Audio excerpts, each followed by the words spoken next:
the 2018 playoffs leading scorer for the Celtics as a rookie. He got a poster dunk on LeBron and helped get the Celtics as far as Game 7 of the Eastern Conference Finals that same year. For it being just his first year in the league, Jayson Tatum went off in 2018's NBA postseason. And I'm here to tell y'all why I strongly believe he will do the very same in this current weird reality of a return to the NBA within the next few weeks.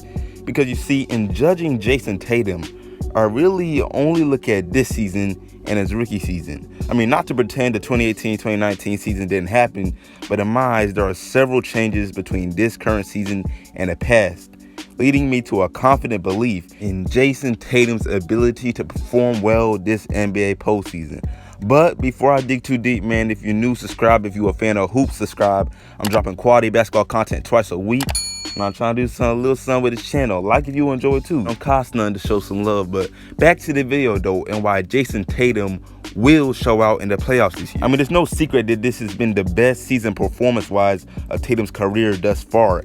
He earned his first All-Star appearance. He's currently at career-high averages in points at 23.6, rebounds at 7.1, and assists at 2.9, along with other stats. Plus, in February alone, when he really went off, he averaged over 30 a game against competition including both the Lakers and the Clippers. But even still, this isn't even what has me thinking or even looking forward to his postseason play. Don't get me wrong, it certainly helps, but let's say even if he were only averaging, say, 19 points, with assist and rebound averages similar to his rookie year, I would still feel the way I do about the coming playoffs because of mainly one thing, and that is opportunity. And as I get farther into this video, y'all gonna see the many things I think contribute to this opportunity. So yeah, firstly, we have the omission of some players from the Celtics. And see, I know it's the wave to dislike Kyrie right now and claim that his toxicity kept Tatum from shining. And even though there is some truth to that, I mean, even you Kyrie fans know that's undeniable, but I don't believe the subtraction of just Kyrie has opened up opportunity for Tatum. You really don't even have to be a Celtics fan to know that last year's team just featured so many shot creators, and even though this team, yes, it still has several, the loss of some players like Terry Rozier, Marcus Morris, and even Al Horford to a degree has been beneficial in giving Tatum more shots this year. But not even just that, also the addition of such an unselfish and my favorite point guard in Kemba Walker, who genuinely cares more about winning than personal stats. And I know a lot of players say this, but with him you can see his actions speak louder than words. Specifically in these two instances where Jayson Tatum attempted the game-winning shot with one of his routine signature fadeaways. And in one instance he made it, in the other he missed it. But just for a little background, in his game winner versus the Knicks, I'm gonna show the clip. Kemba was actually the leading scorer during that game, and with his history of being clutch, you would think he may feel some type of way about Tatum shooting it and not him, because I mean, it's not like Tatum's shot was created by a good team ball movement. No, it was just an ISO bucket where good offense beat good defense. But instead of feeling some type of way, Kemba was the opposite, as he could be seen congratulating Tatum afterwards. On the other hand though, in Tatum's potential game winner versus Orlando, he missed a shot you know he's capable of making if you watch him at all. However, he missed, causing Kyrie to make such a mess out of it and go on a rant. I mean, mind you, this was a while they were on the court. I mean, dude didn't even wait until they entered the locker room.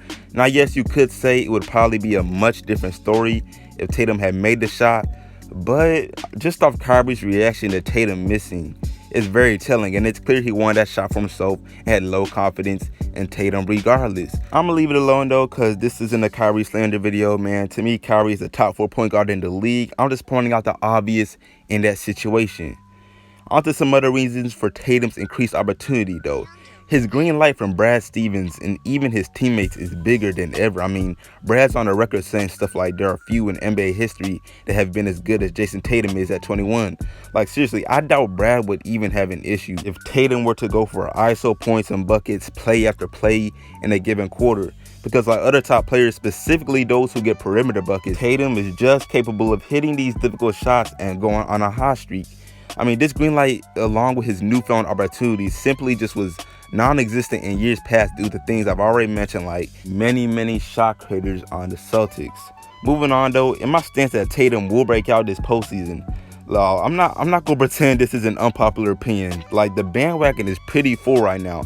You got respected Hall of Famers like Scottie Pippen, who believes Tatum is capable of being the #1 player on a championship team. Just a compliment not many guys in the league receive, especially young guys. I mean, I doubt, not even to throw shots, but I doubt y'all watching even think Kyrie is capable of this right now. But back to the Hall of Famers, you also got people like Paul Pierce who thinks Tatum will end up being even better than he was as a Celtic. Yes, I know Paul's basketball takes have been pretty laughable these past couple years, and he is biased because he's a past Celtic. But hey, it's hard to act like Tatum isn't in position to have a career just as good as Pierce, if not better. But I'm gonna stop myself from going further on this because I ain't even the type to overhype young guys. Yeah, at least most of the time. But yeah, as I conclude this video, y'all, I just gotta mention, looking ahead at Jayson Tatum's postseason play, I can't help but imagine something similar to Paul George's breakout in the playoffs for the Pacers back in 2014, where he was only 24 years old. Can't be the only one who sees this. Listen, just like Tatum,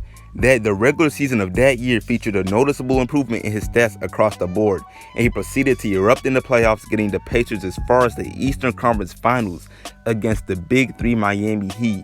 And top it all off, his second best player was just a solid point guard in George Hill. Now, Tatum's situation is much better. I mean, his point guard is an all-star in Kemba, and the Celtics this year, have more talent than the Pacers did that year overall. But I mainly brought this up just off the fact that Paul George plays the same position, and him and Tatum do get similar perimeter buckets. But yeah, that's it for me, man. I appreciate y'all watching. Share the comment below what you think Tatum gonna do this offseason. The postseason.